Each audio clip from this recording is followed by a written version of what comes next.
இன்றே டவுன்லோட் செய்து உங்கள் ஃபேவரட் ஷோக்களை என்ஜாய் பண்ணுங்க.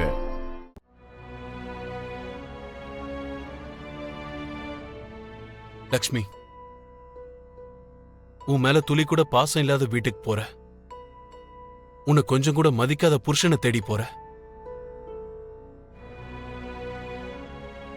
அதனாலதாம்மா மனசுக்கு கொஞ்சம் பதட்டமா இருக்கு. ஆனா மித்ரா உயிரை உன்னாலதான் காப்பாத்த முடியும்னா அந்த மனித நேயத்தோட போற உன்னை என்னால தடுக்க முடியாதுமா. என்ன நினைச்சு நீங்க ஒன்னும் கவலைப்படாதீங்க சித்தப்பா. இந்த 6 மாசத்துல ஏதாவது ஒரு அதிசயம் நடந்து அந்த வீட்ல இருக்கிறவங்களோட குணமும் மாறி அந்த மனுஷாவை துரத்திட்டு மறுபடியும் அவங்க உன்னை அவங்க வீட்டு மருமகளா ஏத்துக்கணும்னு என் மனசு துடியா துடிக்குதுமா. வந்துட்டீங்களா மேடம்? ஜோசியரை பத்தி ஏதாவது தகவல் தெரிஞ்சுதா? அவர் ஆசிரமத்துக்கு வந்துட்டாரா? அவர் எங்க இருக்காரு, என்ன பண்றாருன்னு இது வரைக்கும் எங்களுக்கு எதுவுமே தெரியல மேடம். அவர் என்ன பண்ணாலும் எங்க போனாலும் எங்களுக்கு தெரியும். இப்போ எங்களுக்கே தெரியாத மாதிரி அவர் அக்னியாதத்துக்கு ஏன் போனாருன்னே தெரியல. ஜோசியர் மட்டும் இப்ப இல்லன்னா என் புருஷனுக்கு எப்போ என்ன மாதிரி ஆபத்து வரும்னு எப்படி நான் தெரிஞ்சுக்கிறது? எங்க இருந்து எந்த மாதிரி மரண கண்டம் வருமோ அதை நான் எப்படி கண்டுபிடிக்கிறது? ஜோசியர் ஒரு கடிதத்தை எழுதி சாமி பாதத்துக்கிட்ட வச்சிருந்தாரு. இருங்க, நான் எடுத்துட்டு வரேன்.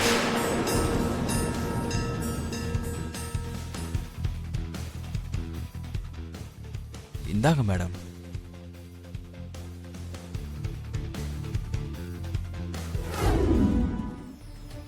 நில்லு நில்லு நில்லு நில்லு.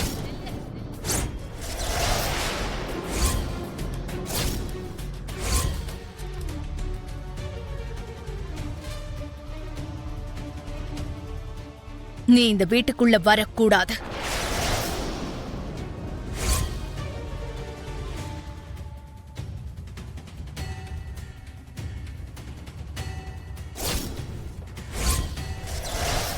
நீ இந்த வீட்டுக்குள்ள காலடி எடுத்து வைக்க நான் ஒத்துக்க மாட்டேன். ஒண்ணு மட்டும் ஞாபகம் வச்சுக்க லட்சுமி, மித்ராவுக்கு அடுத்த 10 மாசம் வரைக்கும் ஆபத்துக்கள் சூழ்ந்திருக்கு. இந்த விஷயத்துல மத்தவங்க அபிப்பிராயம் எதுவா இருந்தாலும் நீ மட்டும் இந்த விஷயத்தை நம்பிதான் ஆகணும். உன்னோட புருஷனை நீ தான் காப்பாற்றணும்.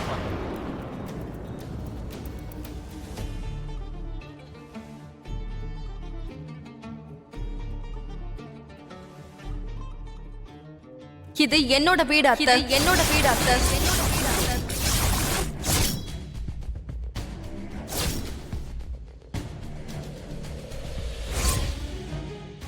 என் புருஷன் வீடு, என்னோட புகுந்த வீடு. இங்க இருக்கிறதுக்கு எனக்கு எல்லா உரிமையும் அதிகாரமும் இருக்கு, அதிகாரமும் இருக்கு, அதிகாரமும் இருக்கு, அதிகாரமும்.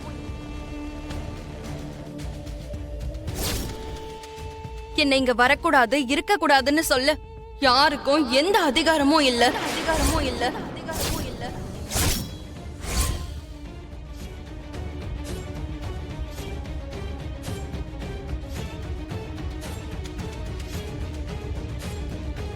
அதெல்லாம் நீ விவாகரத்து பேப்பர்ல கையெழுத்து போடுறதுக்கு முன்னாடி இருந்தது. பிரிஞ்சு போகணும்னு முடிவு பண்றதுக்கு முன்னாடி இருந்தது. ஆமா, என்ன லட்சுமி இது? எனக்கு இந்த குடும்பம் வேண்டாம், என் புருஷனும் வேண்டான்னு சொன்னதுக்கு அப்புறமும் என்ன உரிமை இருக்குன்னு இந்த வீட்டுக்குள்ள வர பாக்குற? இப்பவும் நீங்க எல்லாரும் எனக்கு வேணும்னு நினைச்சோ உங்க கூட எல்லாம் உறவு கொண்டாடவோ உங்க சூழ்ச்சியான பாசத்தெல்லாம் நம்பிக்கிட்டு நான் ஒன்னும் இங்க வரல.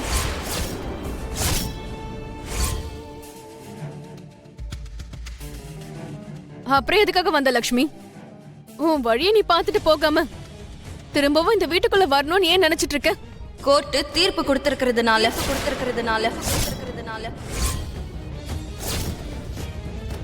அடுத்த 6 மாசம் நான் என் புருஷனோட சேர்ந்து இருக்கணுங்கிறதுனால, கோர்ட்டு கொடுத்த தீர்ப்பையும் சட்டத்தையும் நான் மதிக்கணுங்கிறதுனால. அக்கா, போயும் இவகிட்ட எல்லாம் பேசி நம்ம டைமை வேஸ்ட் பண்ண கூடாதுக்கா. இவளுக்கு எப்படி பதில் சொல்லணும்னு எனக்கு நல்லா தெரியும். என்னடி, நாங்க பொறுமையா பேசுறத பார்த்து தலைக்கு மேல ஏறி நிக்கலான்னு பாக்குறியா? பொண்ணு மாதிரி ஆளுங்களுக்கு இந்த வீட்ல மட்டும் இல்ல, இந்த வீட்டு படியில கூட இடம் கிடையாதுடி. முதல்ல கிளம்புடி இங்க இருந்து, கிளம்பு.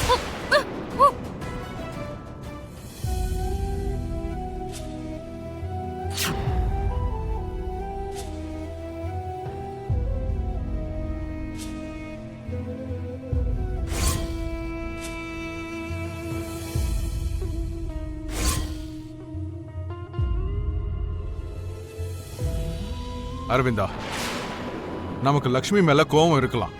அவ செஞ்ச காரியம் நமக்கு பிடிக்காம இருந்திருக்கலாம். அதுக்காக நாம இப்படி பண்றதும் சரியில்லை. என்னங்க சரியில்லைன்னு சொல்றீங்க? உங்களுக்கு தான் நான் முன்னாடியே சொன்னல, எனக்கு எல்லாத்தையும் விட என் பிள்ளையோட உயிர் தான் முக்கியம்னு. ஆனா என்னோட வாழ்க்கை மட்டும் கடைசி வரைக்கும் உங்க கூட தான் எழுதி வச்சிருக்கு. கஷ்டமா இருந்தாலும் நஷ்டமா இருந்தாலும் நான் உங்க கூட தான் எப்பவும் நடந்து வருவேன். விவேக், என்னாச்சுடா? உன்னோட உயிரை காப்பாத்துறதுக்காக அண்ணி அவங்க உயிரை பணையா வச்சுட்டாங்கண்ணா. உன் கையில இருந்த பாம்பு கடியில இருந்து ரத்தத்தை உறிஞ்சு அவங்க உயிருக்கு ஆபத்து ஆக்கிக்கிட்டாங்கண்ணா. என்ன காப்பாத்துறதுக்காக நீ ஆபத்துல சிக்கிக்குவியா? என்னோட உயிர், என் உலகம் எல்லாம் நீங்களா இருக்கும்போது உங்களுக்கு ஏதாவது ஒண்ணு ஆச்சுன்னா பார்த்துக்கிட்டு என்னால சும்மா இருக்க முடியுமா?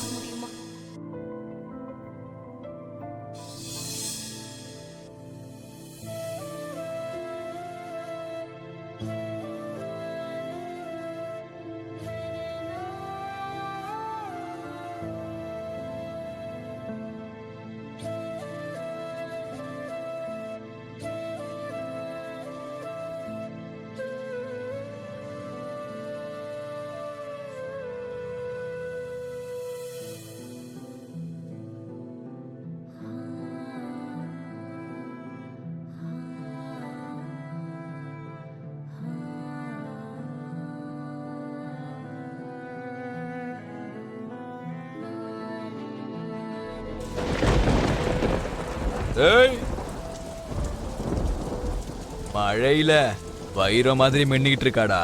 யாரா இந்த பொண்ணு? மேல இருக்கிற அந்த வருண தேவன் நமக்காக வானத்துல இருந்து இந்த பூமிக்கு அனுப்பி வச்ச நடுராத்திரி வானவில்லை நினைக்கிறேன் இவ. டேய், மரியாதையா இங்க இருந்து போக போறீங்களா இல்லையா? எதுக்கு பாப்பா இப்படி கோவப்படுற? தனியா நிக்கிறியேன்னு துணைக்கு வந்தோம். இந்த மாதிரி வந்தவங்கள போ சொன்னா அப்புறம் உனக்கு தான் பாவம் வந்து சேரும் பாப்பா. இப்ப நீங்க இங்க இருந்து போகல, நான் என்ன பண்ணுவேன்னு எனக்கே தெரியாது. இந்த ஈர புடவையில நீ பார்க்க செமையா இருக்க. அதனால நாங்க ஒரு தடவை